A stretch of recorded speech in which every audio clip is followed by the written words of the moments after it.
जब नवाज शरीफ नाअहल हुए थे तब सदर ममनून हुसैन थे और उन्होंने क्यों नवाज शरीफ को माफ़ी नहीं दी, क्यों उन्होंने अपना वो आइनी इख्तियार इस्तेमाल नहीं किया जो उनके पास था। अगर उस वक्त वो नाअहली ख़त्म कर देते।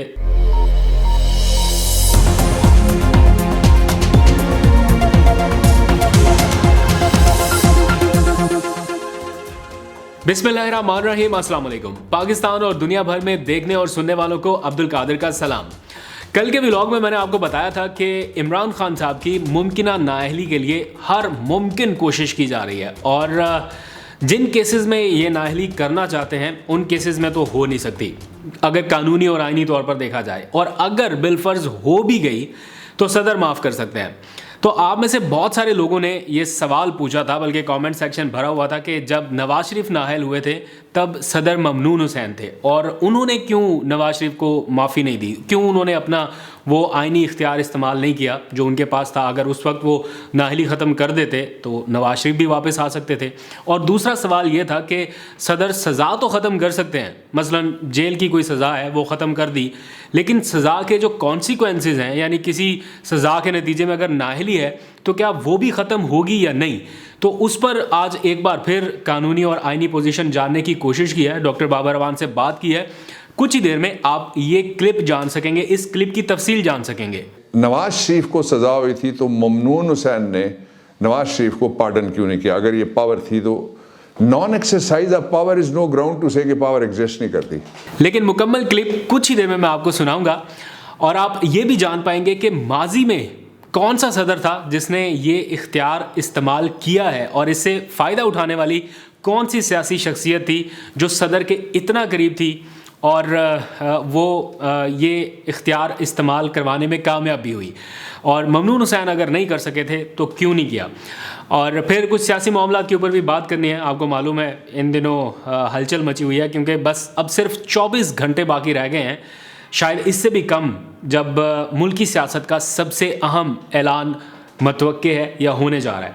असम्बलियों की तहलील के लिए कुछ दस्तावेजी फ्रेमवर्क बहुत तेज़ी से जारी है। इमरान खान की क्या हिदायत हैं और क्या होने जा रहा है, इसके ऊपर भी थोड़ी सी बात करनी है। लेकिन सबसे पहले इस व्लॉग से वैसे तो मुझे आगाज़ इस खबर से करना चाहिए था, लेकिन मुझे याद आ गया ये खबर भी शामिल करना ज़रूरी है। और सबसे अच्छी खबर है आज के दिन की वो ये कि मुल्की तारीख़ का सबसे बड़ा सरमायाकारी का मुआहदा तय हो गया है। अल्लाह अल्लाह करके रैकोटेक मंसूबे में $8 अरब की सरमायाकारी का कानूनी लीगल फ्रेमवर्क या एग्रीमेंट जो है वो साइन हो गया पाकिस्तान और आलमी कंपनी बैरक गोल्ड कॉरपोरेशन के दरमियान। मैंने आपको पिछले व्लॉग में इसकी सारी तफसील बताई थी, वो रिपीट नहीं करूँगा।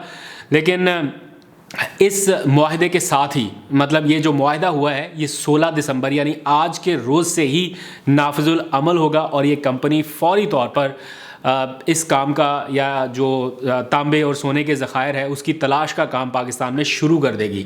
और इससे भी अच्छी बात यह है कि पाकिस्तान पर आयद $6.5 अरब का जो जुर्माना आयद हुआ था वो भी अब गैर मौसर हो गया है।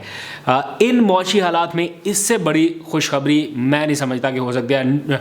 नो मैटर के किस हुकूमत में ये सब कुछ हुआ, लेकिन ये ज़रूर याद रखना है कि इसके लिए जो एफ़र्ट्स थी, जो खालसतन एफ़र्ट्स थी, जो भागदौड़ थी, जो राब्ते थे, जो लीगल फ्रेमवर्क, जो कुछ भी इनिशिएट हुआ था वो इमरान खान साहब ने आके कराया था। उसका सारा मैं डिस्कस कर चुका हूँ पिछले व्लॉग में, इसलिए उसकी तफसील में नहीं जाऊँगा। आगे बढ़ते हैं, बात करते हैं कुछ सियासी मामलात के हवाले से। इमरान खान कल लाहौर में गालिबन अपने सियासी कैरियर का सबसे अहम ऐलान करने वाले हैं।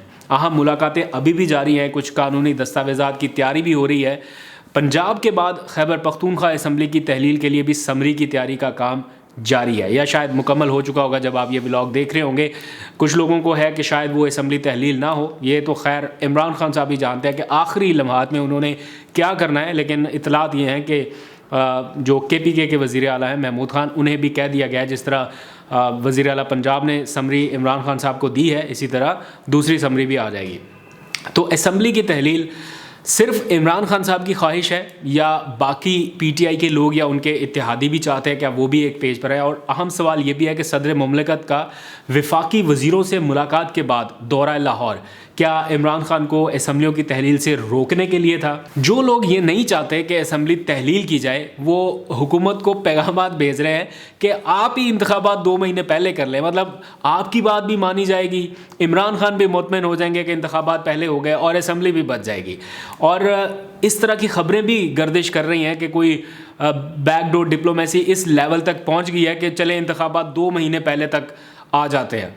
तो ये खबरें फीड भी की जा रही हैं और मार्केट में फैलाई भी जा रही हैं।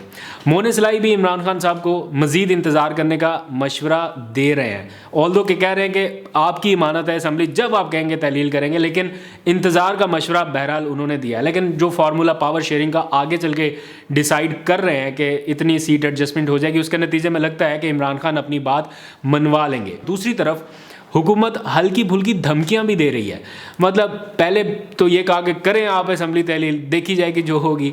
अब कह रहे हैं कि अगर असम्बलियाँ तहलील की तो फिर याद रखें कि आपकी सारी रियायतें ख़त्म हो जाएंगी, फिर आप गिरफ्तार भी हो सकते हैं। मतलब पहले क्या कोई अटेम्प्ट नहीं की गिरफ्तारी की?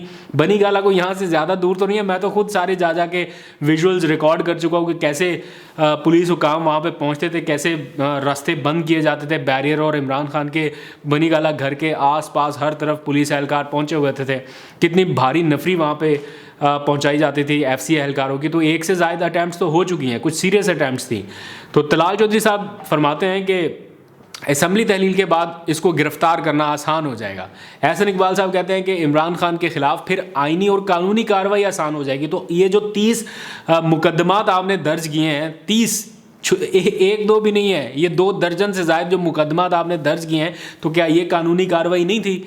असम्बलियों की तहलील के बाद अगर आपके लिए मज़ीद आसानी होनी है तो इसका मतलब है 30 × 30 और आप इतने मुकदमा दर्ज करेंगे।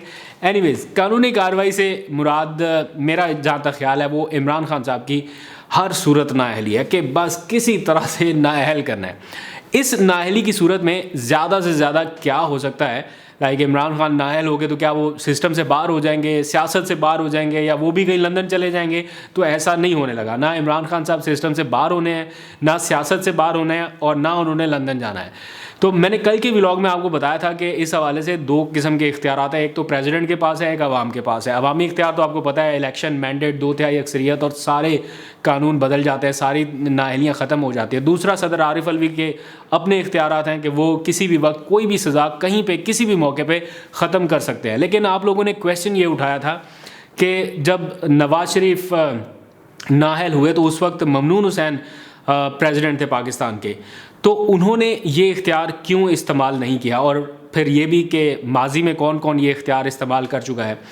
इस हवाले से डॉक्टर बाबर अवान जो कानूनी माहिर हैं उनसे मैंने पूछा कि आपने गुज़िश्ता रोज़ ये राय दी थी, तो आज लेटेस्ट क्या है, मतलब इस सवालों का भी जवाब दें कि ममनून हुसैन क्यों नहीं कर सके थे। तो उनकी वीडियो मैं भी आपको दिखाता हूँ। उन्होंने ज़रा ढके छुपे लफ्ज़ों में शायद बात की है, लेकिन जो मेरी अपनी अंडरस्टैंडिंग है, जो मैं समझ पाया हूँ, वो ये कि उन हालात में सिचुएशन ऐसी थी, प्रेशर इतना था, दबाव इतना था, और न्यूट्रलिटी भी इतनी ज़्यादा नहीं थी, इसलिए ये काम होने नहीं दिया गया था। और मुझे नहीं पता इसकी तफसील, मैं नहीं, जो कानूनी और आइनी पोजीशन है वो तो डॉक्टर बाबर अवान साहब ही आपको बताएंगे। लेकिन क्रक्स ये है कि अगर किसी ने पावर का इस्तेमाल नहीं किया, ख्वाह किन भी हालात में ना किया हो, तो इसका मतलब ये नहीं है कि ये पावर है ही नहीं। ये पावर एग्जिस्ट करती है और एक बार पहले इस्तेमाल भी हो चुकी है।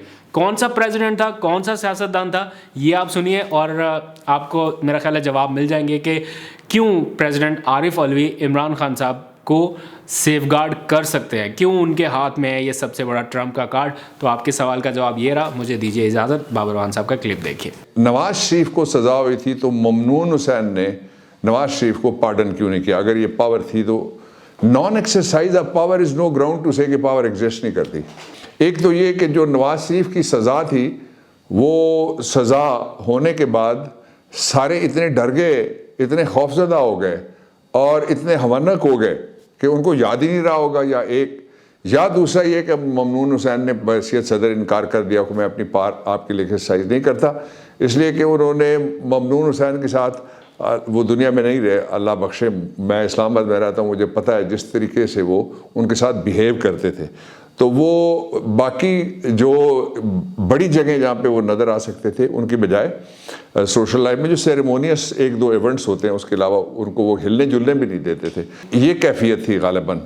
लेकिन दूसरा सवाल इससे भी ज़्यादा अहम है कि क्या प्रेसिडेंशियल पावर कभी इस्तेमाल हुई है इससे पहले किसी ऐसे मुकदमे में जो मुकदमा फैसला हो गया हो और मुलजिम के ख़िलाफ़ फैसला हुआ हो और उसमें उसको मुलजिम को 3 सज़ाएं दी गई हों। वो मैं मुकदमा आपको बता देता हूँ। तारीख़ है 17 मई 2010। मुल्क है पाकिस्तान, कानून है नैब का। मुलजिम है मेरे वो कलीग रहे कैबिनेट में रहमान मलिक। रहमान मलिक जब FIA के हेड थे उस वक्त उनके ख़िलाफ़ एक केस हुआ एहतसाब का। उस वक्त एहतसाबुर रहमान नवाज शरीफ वाला जो था वो केस बनाया करता था। उस केस में वो केस गया पहले ट्रायल कोर्ट में, वहाँ से वो केस गया हाई कोर्ट में। उनको सज़ा हो गई। सज़ा होने के चंद घंटे के अंदर हम आपको अगले दिन की जो 18 मई 2010 की रिपोर्टिंग है इंग्लिश पेपर की वो भी हम आपको भी दिखाते हैं। तो वो चंद घंटे के अंदर अंदर सज़ा, उस वक्त आसिफ जरदारी सदर थे, उन्होंने अनल कर दिया और वो सज़ा ख़त्म हो गई। उसके बाद लीगल फर्टर्निटी में एक बहस, जिस बहस का मैं भी हिस्सा था, छिड़ी। वो बहस ये थी कि क्या ये जो सज़ा की माफ़ी सदर ने दी है सुप्रीम कोर्ट इसको ओवर रूल कर सकता है। प्रेसिडेंशियल पावर्स के बारे में सुप्रीम कोर्ट ने कहा कि उन अनफेटर्ड लामहदूद पावर्स हैं, इसलिए सुप्रीम कोर्ट ऑफ पाकिस्तान ने रहमान मलिक की वो सज़ा जो उस वक्त के सदर जरदारी माफ़ कर चुके थे उसको टच नहीं किया। यानी इसका मतलब ये हुआ कि एक उनकी पहली जजमेंट, दूसरा उनका ये रहमान मलिक वाला प्रेसिडेंट। अगर सज़ा होती है किसी मुकदमे में इमरान खान को जिस तरह से धांधली के ज़रिए से कोशिश की जा रही है और उनको बाहर निकालने की कोशिश की जा रही है और सदर उसको माफ़ करते हैं सज़ा को, तो फिर या मुअत्तल कर देते हैं या जो मैंने कल आपको बताया था वो ज़रा देख लीजिएगा, कल कबीला उसका, आज फिर हम छोटा सा आपको चंक दिखा देंगे। और सदर अगर उसको माफ़ कर देते हैं तो सुप्रीम कोर्ट ऑफ पाकिस्तान ज़ाहिर है पहली प्रेसिडेंट के मुताबिक उन्होंने मुदाखलत नहीं की, क्योंकि सदर हेड ऑफ द स्टेट हैं। जितने इदारे हैं वो सदर के छाँव छतरी के नीचे आते हैं। सदर सुप्रीम कोर्ट से भी मशवरा ले सकते हैं। कोई दूसरा शख्स सुप्रीम कोर्ट को ये नहीं कह सकता कि मुझे आप मशवरा दें। वज़ीर आज़म ख़त लिखता है, उसके एक वज़ीर आज़म ने लिखा था, एक दफ़ा उसके खिलाफ कार्रवाई हो गई थी। तीसरे नंबर पर बहस ये हो रही है कि अगर सज़ा हो गई तो उसका जो कॉन्सिक्वेंस है वो माफ़ होगा या नहीं होगा। इसका जवाब भी मैं देता हूँ। पहला ये है कि मुल्क में सज़ाएँ क्या हैं। सज़ाए मौत है, सज़ाए कैद है, सज़ाए जुर्माना है, कैद बामुशक्कत है, कैद मैज़ है, फिर नाअहली या डिस्क्वालिफिकेशन है। ये 7 सज़ाएँ बड़ी जो पाकिस्तान का जितना पीनल सिस्टम है, क्रिमिनल जस्टिस सिस्टम के अंदर भी और बाकी जो अथॉरिटीज़ हैं देती हैं, ये सज़ाएँ हैं बड़ी। इसलिए अगर किसी को भी कोई सज़ा होती है तो सदर उस सज़ा को माफ़ कर सकते हैं।